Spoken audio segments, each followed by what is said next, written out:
말씀 봅니다. 요한계시록 10장 1절에서 7절까지입니다.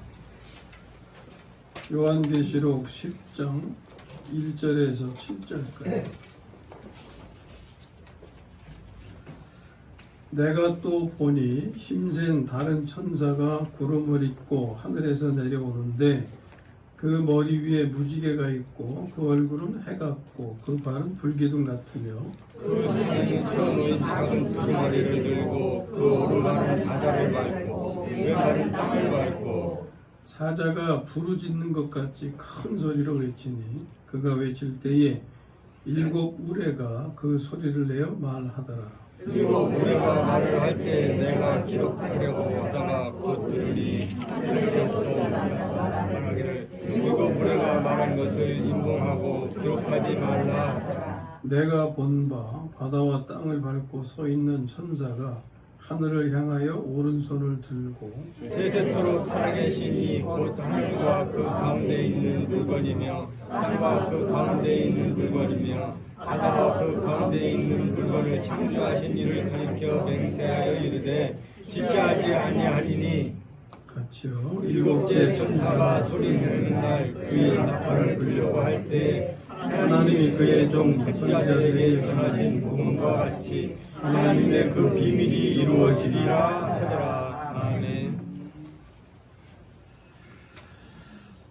시간에는 더 이상 지체하지 않으신다. 이런 제목으로 말씀 나눕니다. 6절 끝에 힘센 천사가 하나님을 향해서 맹세한다. 어떤 맹세예요? 지체하지 아니하리니. 하나님을 두고 맹세하니 반드시 이루어지겠죠. 맹세하시는 분이 예수 그리스도십니다. 자, 오늘 더 이상 지체하지 않으신다. 이런 제목으로 말씀 나눠요. 오늘 대하는 본문은 어디에 위치해 있냐면 여섯째 나팔과 일곱째 나팔 사이에 있을 일에 관한 것입니다. 그 앞에 보면 9장 13절 보세요. 9장 13절 여섯째 천사가 나팔을 불매 그랬죠. 그리고서 쭉 어떤 일이 일어나요. 그 다음에 11장 15절로 가보세요. 11장 15절에 보면 일곱째 천사가 나팔을 불매 그랬어요. 그러니까 9장 13절에서는 여섯째 나팔, 11장 15절에는 일곱째 나팔. 그 사이에 이 말씀이 있는 거예요. 이 말씀이. 그 사이에 있을 일에 관한 것입니다. 그럼 일곱째 나팔 때에 어떤 일이 있느냐? 11장으로 가서 여러분 그저 주보의 뒤에 보면 성경 말씀 기록해 드렸죠? 그거 참조해 보시면 안 찾으셔도 돼요. 그 뒤에 계시록이 맨 밑에 부분에 있어요. 계시록 11장 15절 말씀을 크게 한번 읽어보세요. 시작. 일곱째 천사가 나팔을 불매 하늘에 큰 음성들이 나서 이르되 세상 나라가 우리 주와 그의 그리스도의 그리스도로 왕으로 다시리로다. 아멘. 거기 일곱째 천사가 나팔을 불매 그랬죠? 그러니까 일곱째 나팔 때에 일어날 일입니다. 이때 뭐가 세워져요? 그리스도의 나라가 세워지죠. 예? 그리스도의 나라가 세워져요. 또 좀 뒤로 가서 18절을 읽습니다. 18절 시작. 이방들이 분노함에 주의 진노가 내려 죽은 자를 심판하시며 종 선지자들과 성도들과 또 작은 자든지 큰 자든지 주의 이름을 경외하는 자들에게 상 주시며 또 땅을 망하게 하는 자들을 멸망시킬 때로소이다 하더라. 아멘. 아멘. 이방들이 분노함에 하는 것이 이게 적그리스도의 무리들이 날뛰는 거예요. 그리고 맨 끝에 가서 땅을 망하게 하는 자들을 멸망시키실 때로소이다. 그랬죠? 이게 이제 적그리스도를 완전히 멸망시키는 때다. 이게 언제 일어나요? 일곱째 나팔 때. 자, 땅을 망하게 하는 자들을 멸망시키신다. 곧 적그리스도와 그의 군대와 싸워 멸하시는 거예요. 이것이 다른 데서는 아마겟돈 전쟁으로 우리에게 전해지는 거죠. 그리고 이때 이제 수학으로 치면은 그 못된 포도 열매들을 갖다 다 쓸어서 어디다 집어넣어요? 포도주 틀에다가 해서 짓밟아 버리신다 그랬잖아요. 그런 때를 말하는 거예요. 자, 이것은 그리스도가 하늘에 계신 거예요? 땅에 계신 거예요? 땅에 계신 거예요. 그리스도가 이 땅에 임하시는 것을 말씀하는 거예요. 자, 오늘은 본문에 표현된 말씀의 의미를 살펴보려고 합니다. 차례로 이제 보겠어요. 1절에 보면 힘센 다른 천사라는 표현이 나오죠. 이것은 그냥 그리스도로 이해하시면 됩니다. 계시록에 천사가 몇 군데 표현이 돼요. 그게 그리스도를 의미하는 표현입니다. 구약에서도 주의 천사라는 표현이 있죠. 주의 천사. 그 주의 천사도 육신으로 오신 그리스도를 가리키기도 해요. 자, 어쨌든 여기서 힘센 천사 하면은 예수 그리스도로 이해하시면 됩니다. 그분이 계속해서 구름을 입고 하늘에서 내려오는데 그랬어요. 구름을 입고, 다른 데서는 구름을 타고 이런 표현이 있죠. 그러면 구름을 입고, 구름을 타고 하는 건 우리가 볼 수 있어요. 구름을 입은 거는 볼 수가 없죠. 그러니까 이것이 의미하는 것은 비공개적으로 비밀스럽게 오시는 것을 나타내는 거예요. 이 주님의 오심은 두 가지 방면이 있다고 그랬죠. 도적같이, 이건 비공개적으로죠. 구름 타고는 공개적으로. 두 가지를 말씀합니다. 하늘에서 내려오는데, 이것은 아직 내려오시는 중 의미해요. 그 다음에 계속해서 머리 위에 무지개가 있고, 무지개가 뭘 의미했어요? 무지개 하면은 하나님의 언약이 있죠. 무슨 언약이에요? 다시는 이 세상을 물로 심판하지 아니하신다. 대신에 이제 불로 심판에 대한 말씀을 하셨죠. 그러니까 머리 위에 무지개가 있고 하는 것은 노아 홍수 이후에 세우신 언약을 기억하고 계심을 의미하는 겁니다. 계속해서 그 얼굴은 해 같고 그 발은 불기둥 같으며, 얼굴이 해 같다고 하는 거, 이게 지금 주님에 대한 표현인데, 주님이 그 해 같다고 표현될 때도 있지만 새벽별로도 표현될 때가 있죠. 새벽별이라는 것은 어둠을 막 이제 깨트리고 빛을 비춰주는, 동틀 때 그런 빛을 의미하죠. 그러니까 여기서 그 얼굴은 해 같고 하는 것은 새벽별과 같지 않으심이고, 공개적으로 오실 때가 가까워졌음을 의미하는 겁니다.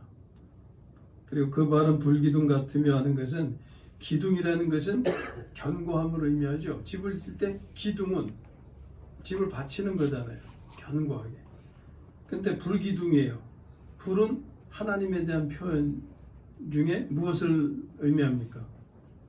하나님의 거룩성을 의미하는 거예요. 그러니까 주님께서 심판자로 오셔서 심판하실 때 이런 의미에 따라서 심판하신다는 거예요.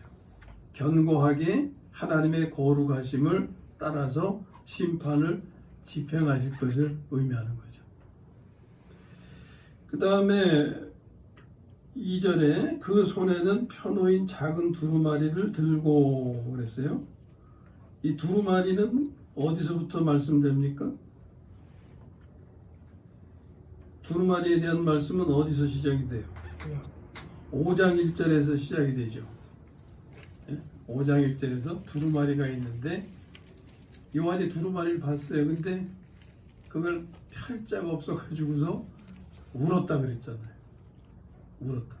근데 예수님이 펼자가 되심으로 그 두루마리를 펴게 되시죠. 근데 그 5장 1절에서는 두루마리가 봉인되어 있었다 그랬죠. 봉인되어 있어요. 근데 여기 이제 10장에 와서 두루마리를 말씀할 때는 어떤 상태예요? 켜져 있는 거죠. 말씀을 잘 보시면 그런 차이를 발견할 수가 있어요. 2절에서 그 손에는 펴놓인 작은 두루마리 이렇게 표현되어 있잖아요. 이 복인되어 있던 게 해제가 되는 거예요. 8절 한번 또 읽어보세요. 8절.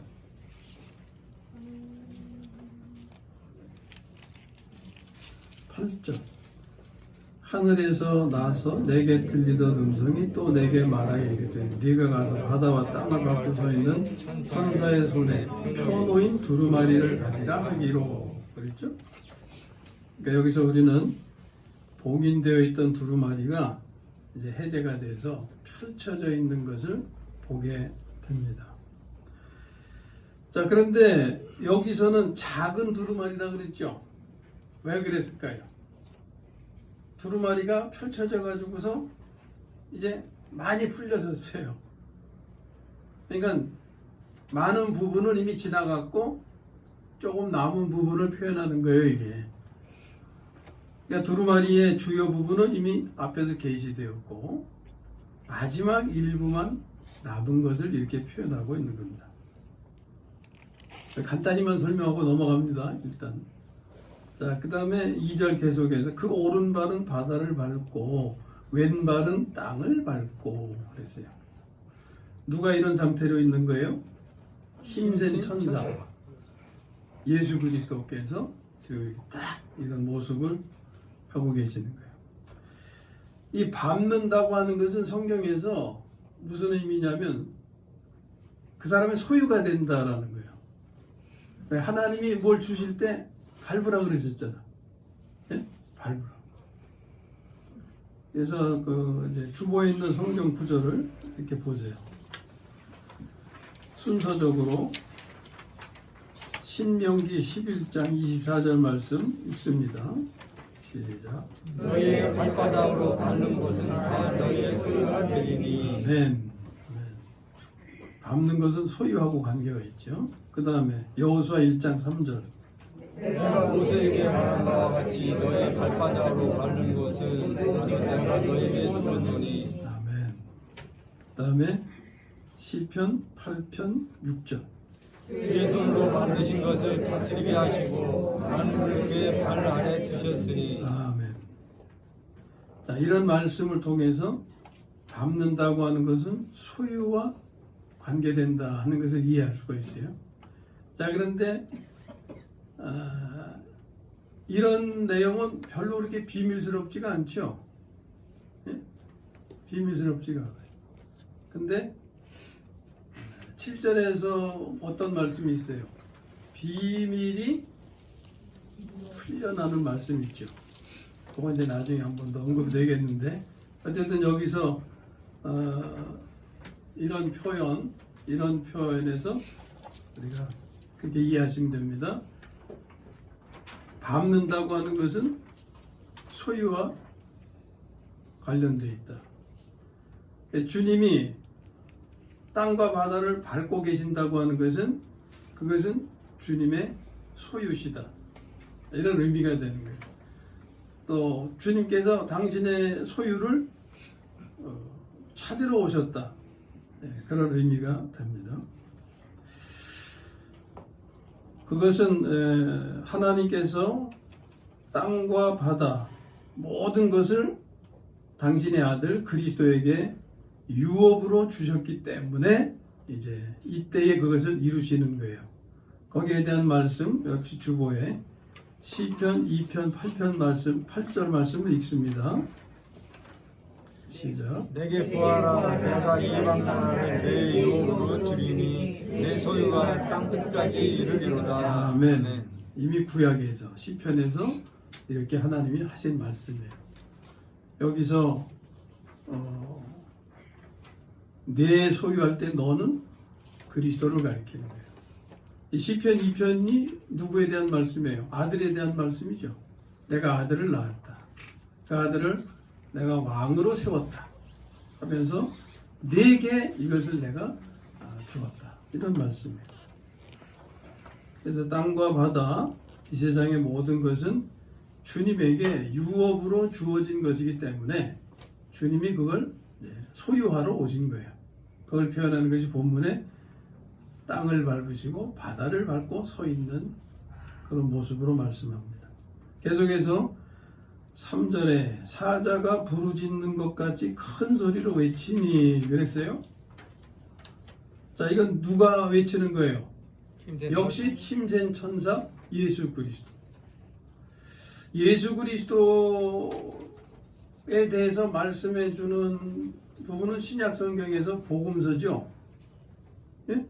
예수님의 모습을 이렇게 직접적으로 보여주는 것은 복음서인데, 복음서에서 예수님의 이런 모습을 볼 수 있어요? 예수님이 복음서에서 막 사자처럼 포효하시고 그랬어요? 그런 모습을 본 적이 없죠. 복음서에서는 예수님을 어떤 모습으로 표현합니까? 예? 양같이 순한 모습으로. 그런데 지금 예수님께서 큰 소리로 외치시는데 그것도 사자후를 바라보고 계시는 거예요. 사자후. 이 사자의 소리로 표현한 것은 어떤 의미냐면 진노의 표현입니다. 사자는 왕이죠. 왕 중에 왕이잖아요. 왕의 진노를 이렇게 표현하고 있는 거예요. 거기에 대한 말씀을 역시 주보에 잠언서 19장 12절 부분을 읽습니다. 시작. 왕의 노함은 사자의 부르짖음 같고 그리고 20장 2절 왕의 진노는 사자의 부르짖음 같으니. 아멘. 자, 우리가 성경에서 이런 표현들을 볼 때 양 같다고 할 때도 예수님을 가리킬 때가 있고 사자도 예수님을 가리킬 때가 있고, 근데 이런 말씀은 어떤 상황에 대한 것인지 성경을 알아야 이해할 수가 있죠. 요한계시록에 와서 이 말씀을 접하니까 이게 심판 때의 그리스도의 모습이구나, 이걸 알게 되는 거예요.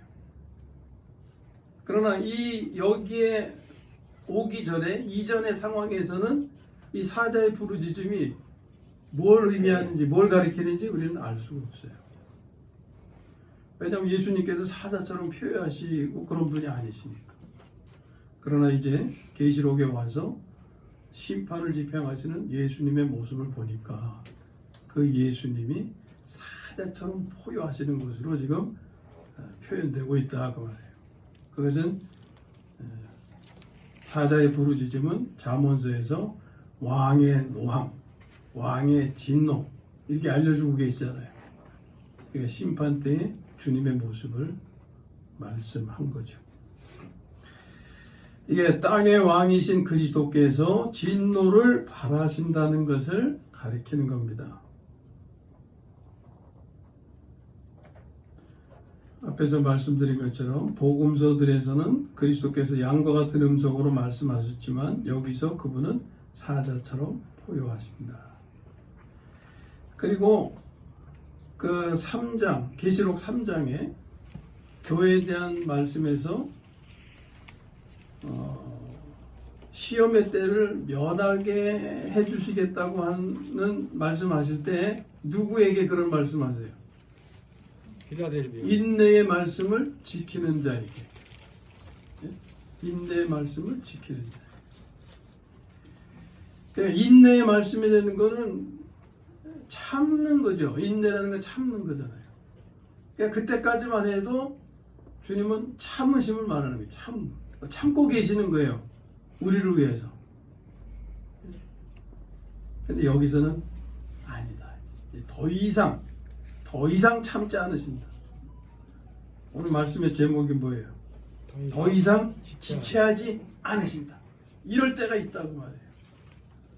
참고 할 때가 있지만 더 이상 그게 안 될 때가 온다 하는 거예요.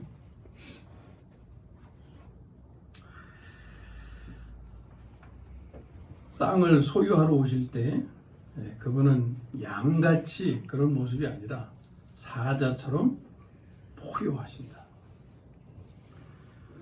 그 다음에 이제 3절에 계속해서 7 우레에 대해서 이런 말씀이 있는데, 그가 외칠 때에 7 우레가 그 소리를 내어 말하더라.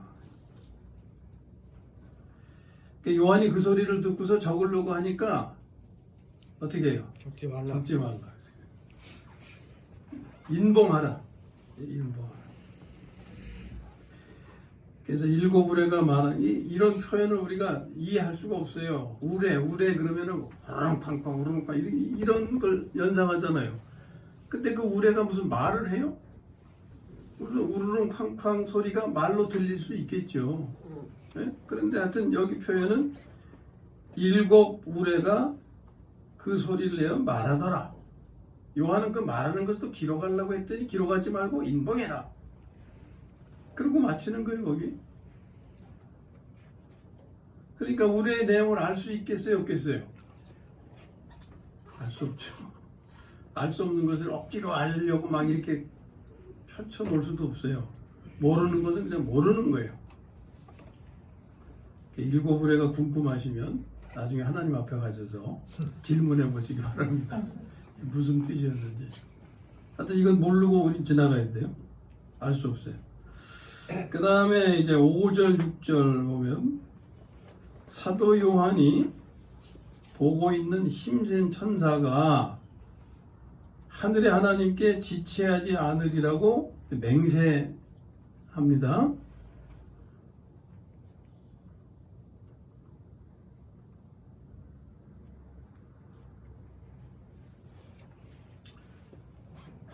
여섯째 나팔 이후에는 땅에 대한 하나님의 심판에 있어서 더 이상 참지 않으실 것이다 하는 것을 말씀하는 거죠.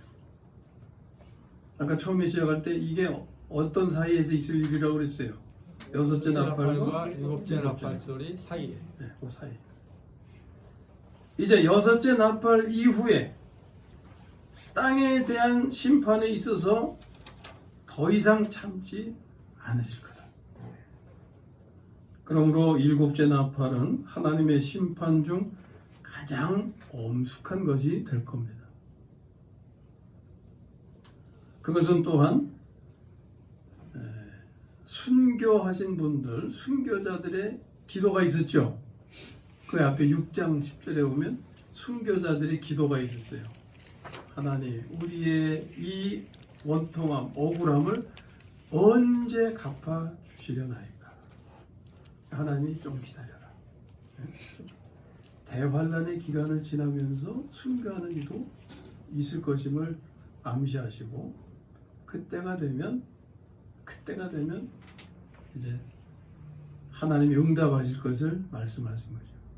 그게 7째 나팔 때 이루어지는 거죠. 순교한 성도들의 기도에 대한 하나님의 응답이 되는 거죠. 자, 여기까지 이제 계시록에서 표현된 이 말씀의 의미가 뭔지를 살펴보았습니다. 자, 이제 우리가 이 말씀과 함께 정리하고 넘어가야 할 것은,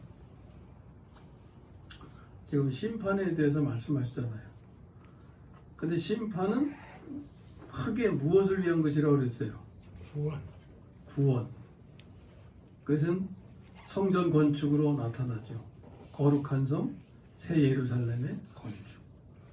우리가 구원받아 진흙의 존재가 보석으로 변화되어서 성전 건축 재료가 되어서 하나님이 거하시는 성전으로 건축되어서 하나님과 영원한 삶을 이루어 가게 되는 것.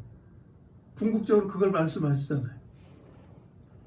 그러니까 심판이라는 것은 그 목적을 이루기 위한 하나의 수단인 것입니다. 그러니까 우리가 심판의 과정, 내용 이런 것들을 알아가야 되지만 거기서 구원하시는 하나님의 은혜, 그것을 놓치면 안 돼요. 자, 그래서 우리가 그 점을 이제 되새겨봐야 되는데, 하나님은 이미 말씀을 통해서 이 세상의 일과 하나님께서 하실 일을 예고하셨죠. 그게 성경이잖아요. 세상은 심판을 받을 것이고 하나님의 백성들은 구원하신다. 간단하게 그렇게 말할 수 있죠. 그리고 마지막 때에는 적그리스도가 나타나고 거짓 선지자가 합세해서, 이제 그 뒤에 나올 내용들입니다. 예? 거짓 선지자가 적그리스도와 합세를 해요. 그리고 불의한 자들이 거기 다 모여가지고 한 무리를 이루죠. 그래서 그들은 하나님을 대적하고 하나님의 백성들을 핍박합니다.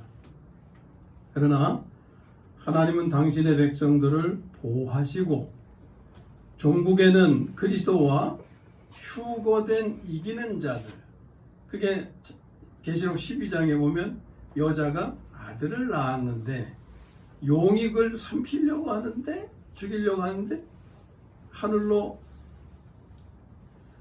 휴거되어서 미가엘 군장과 함께 군대가 되어서 사탄을 패배시키잖아요. 그래서 땅으로 쫓아내잖아요. 나중에 그리스도와 그 휴거된 이기는 무리들이 군사가 되어서 이 땅으로 내려와 이 적그리스도의 무리와 전쟁을 벌이는 것이 아마겟돈 전쟁이에요. 거기서 크게 승리하죠. 아까 처음에 봤잖아요. 없애버리신다. 멸망시켜버리신다.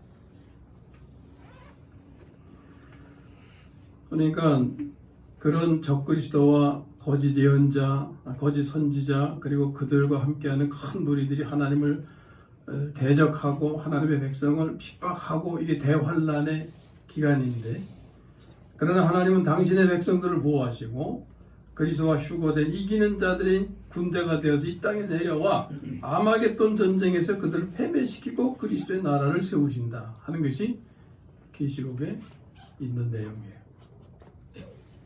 이 과정과 단계를 처음부터 끝날 때까지를 일곱 나팔, 일곱 대접으로 구분했다 그랬죠.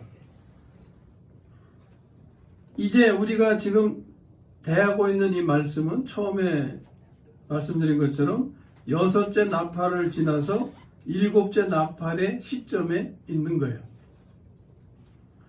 일곱째 나팔은 일곱 대접을 포함하고 있습니다.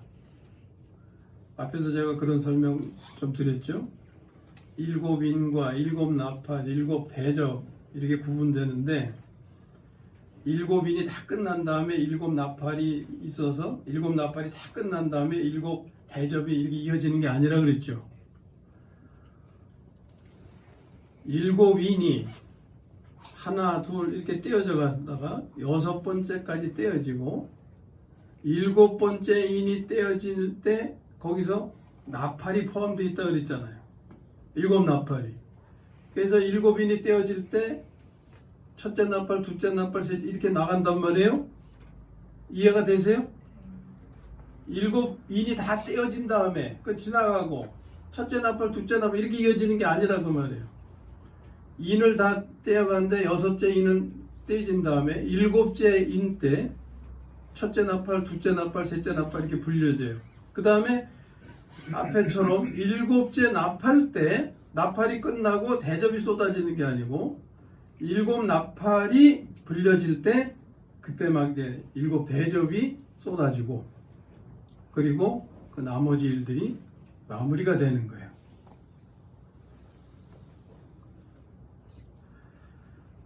자, 그러면 일곱째 나팔은 일곱 대접을 포함하고 있는데, 일곱 대접은 이제 뒤에 나올 거 아닙니까? 근데 이 시간이 길지가 않아요. 이 시간이 길지가 않아요. 그러니까 이 시점은 거의 마지막 단계에 이른 것을 말씀하는 겁니다. 이때가 되면. 이 시점에서 그리스도는 더 이상 지체하지 않으시고 나머지 과정의 일을 이루시겠다 그 말이에요. 나머지 과정의 일에 대한 것은 오늘 읽은 말씀 그 뒷부분의 8절부터 몇 절까지 끝나는 부분까지 보면은 요한이 작은 두루마리 책을 먹게 되죠. 그리고 다시 전해야 되죠. 그 전해야 되는 내용에 그게 이제 포함되어 있는 거예요. 어쨌든 그 나머지 과정의 일을 이제 지체하지 않으시고 이루시겠다. 자, 이럴 때 오늘 우리는 어떻게 해야 되냐? 예? 오늘 우리가 마지막 때를 준비하며 힘써야 할 일은 구원을 사는 것이다. 구원을 사는 것. 요한계시록의 말씀을 대하기 이전에도 우리는 계속해서 구원의 삶에 대해서 말씀을 나눴죠. 예? 구원의 삶이라는 것은 어떤 것이다. 옛 생명으로 하나님의 말씀을 지키려고 애쓰고 수고한 그런 삶이 아니고 하나님이 주신 생명으로 하나님이 주신 말씀을 지켜가도록 하는 삶을 이루는 것, 그것이 믿음의 삶이고 그게 구원의 삶이다 그랬잖아요. 그 구원의 삶에 대해서만 바로 깨닫고 이해하시고 그런 삶을 오늘 내가 지켜가는 분들은 내일의 심판을 두려워할 필요가 없어요. 하나님의 심판은 내일만 있는 게 아니라 사실 오늘의 삶에서도 하나님의 심판은 진행되고 있는 거예요. 그러나 두려워할 것이 없습니다. 오늘 내가 구원의 삶을 지켜간다. 구원의 삶이라는 것에 대해서 우리가 바르게 이해해야 돼요. 전혀 죄된 생각도 안 하고 전혀 죄도 안 짓고 하는 그런 삶이 아닌 거예요. 우리는 죽을 때까지 옛 생명과 함께 공존하잖아요. 옛 생명. 이 이놈의 옛 생명은 눈 뜨고 일어나면 성질부터 부리게 하잖아요. 온유화부터 시작해요. 성질부터 시작해요. 그놈을 이기고 다스려 가야 되는 거예요. 매일의 삶에서. 아예 그걸 다 도외시하고 잊어버리고 사는 사람은 제쳐놓은 사람이고, 내가 비록 그럴지라도 나는 그래도 하나님이 기뻐하시는 대로 살고자 힘써야 하지 않느냐 하면서 그 삶을 그렇게 지켜가는 분이 그 구원의 삶을 지켜가는 거예요. 네?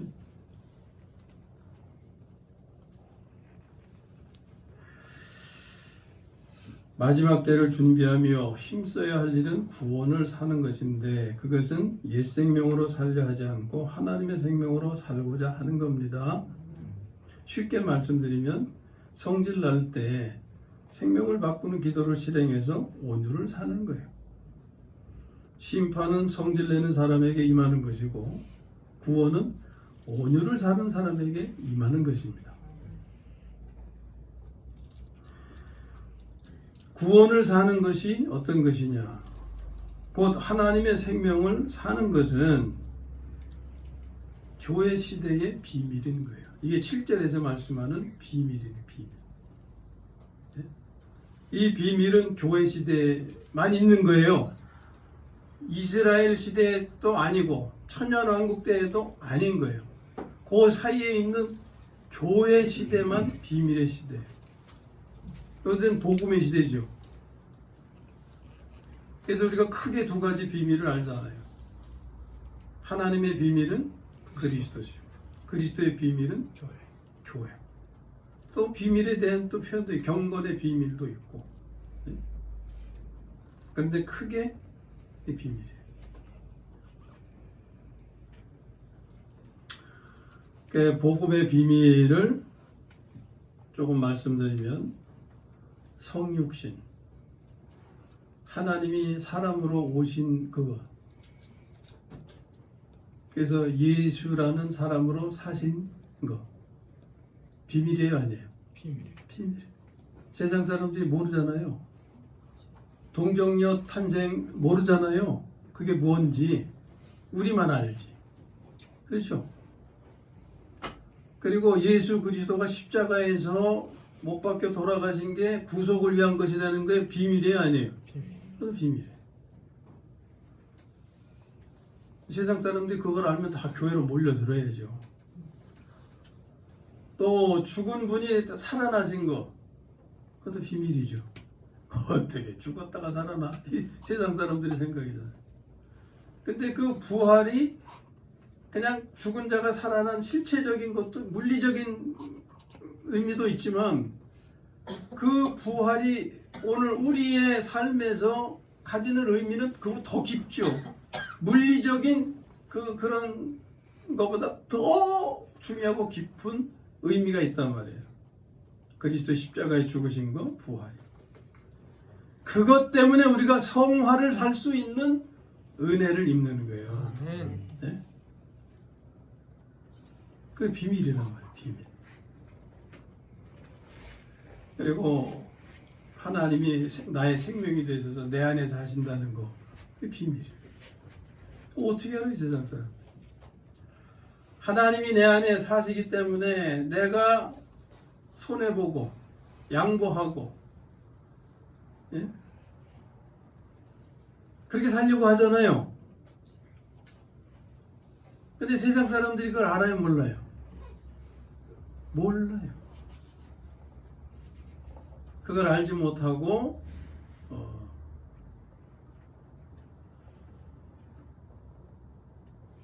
그렇게 살다 보면 속상한 일이 많잖아요. 예? 속상한 일이 많잖아요.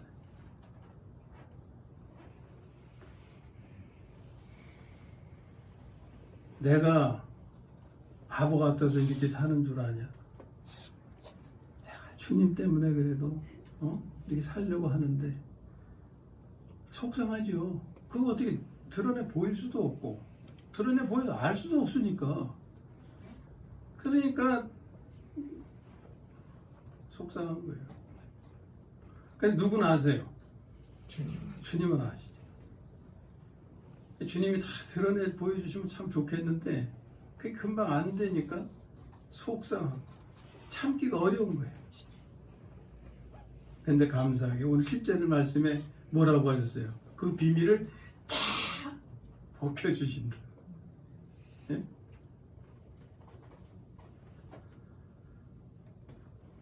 왜 우리가 그렇게 살았는지를 알게 하신다. 다른 사람들이 알게 하신다. 그러면 이제 인정받을 때가 오겠죠. 아, 저 사람이 저래서 저렇게 살았구나. 내가 못된 짓 했구나. 내가 바르게 산 것을 내가 증명하려고 할 때 증명이 돼야 안 돼요? 안 돼요. 차라리 입 다물고 사는 게 속편하고 낫지. 그런데 하나님께서 다 비밀을 풀어주실 때, 밝혀주실 때가 온다. 그러면 하나님의 말씀을 따라서 그냥 그렇게 살고자 했던 사람은 그런 때가 기다려지고 막 주님 만나고 싶고 주님 앞에 가고 그렇겠죠. 그런 마음이겠죠. 그런데 척하며 살던 사람은 어떤 마음이겠어요? 도망가고 싶겠죠. 그 척하며 살던 그 모습도 다 드러날 테니까. 예? 진심으로 내가 주님 때문에, 주님을 위해서 나를 죽이고 내가 손해보며 그렇게 살고자 했던 사람은 주님이 오셔서 다 비밀을 밝혀주실 때 다 알게 하셔서 나를 인정해 주시고 내가 인정받게 하시고 나를 높여주신다 그 말이에요. 아멘. 예? 그러니까 우리는 주님 오시는 것이 더 기쁜 거예요. 두렵지가 않아. 그러나 척하며 살던 사람은 본전이 다 드러날 테니까 주님 오시면 오히려 반겸하지 않은 게 아니라 뒷걸음치셔서 숨겠죠. 요한복음 3장에 그런 말씀 있어요, 없어요? 예? 주님이 오실 때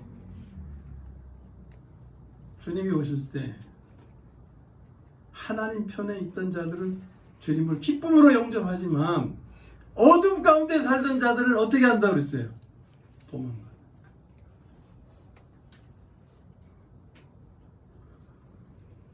10절 말씀 보세요. 7절. 10장 7절 한번 같이 읽습니다. 시작. 일곱째 천사가 소리내는 날 그의 나팔을 불려고 할 때 하나님이 그의 종 선지자들에게 전하신 복음과 같이 하나님의 그 비밀이 이루어지리라 하더라. 아멘. 속상하더라도 조금만 참으세요. 아멘. 하나님이 다 드러내시고 인정해 주실 때가 반드시 옵니다. 네. 언제? 일곱째 나팔이 없잖아요. 일곱째 천사가 소리내는 날이 어떤 날이에요? 일곱째 나팔이 불려지는 날이지. 이런 때가 없으면 아마 속상해서 속 썩어 죽을 거예요, 그냥. 예? 그런데 하나님이 얼마나 우리 속을 더 잘 아십니까? 우리 속을 얼마나 잘 아세요? 이런 날이 반드시 올 것입니다. 예? 여러분들이 오늘 인내의 말씀을 지키고 주님의 말씀을 붙잡고 살고자 하는 삶이 인정될 때가 반드시 오고 그것은 실제 복이 될 것입니다. 그걸 약속해 주시는 거예요. 그러니까 속상해하지 마세요.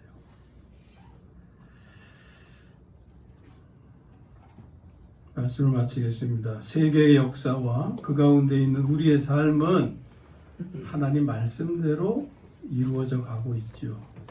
오늘도 우리는 하나님의 말씀을 따라 구원을 삶으로 하나님의 심판을 대비하며 진흙으로 빚어졌지만 우리가 보석이 되어서 거룩한 성 새 예루살렘으로 건축되어 하나님과 영원한 삶을 이루게 되시기를 주님의 이름으로 축원합니다.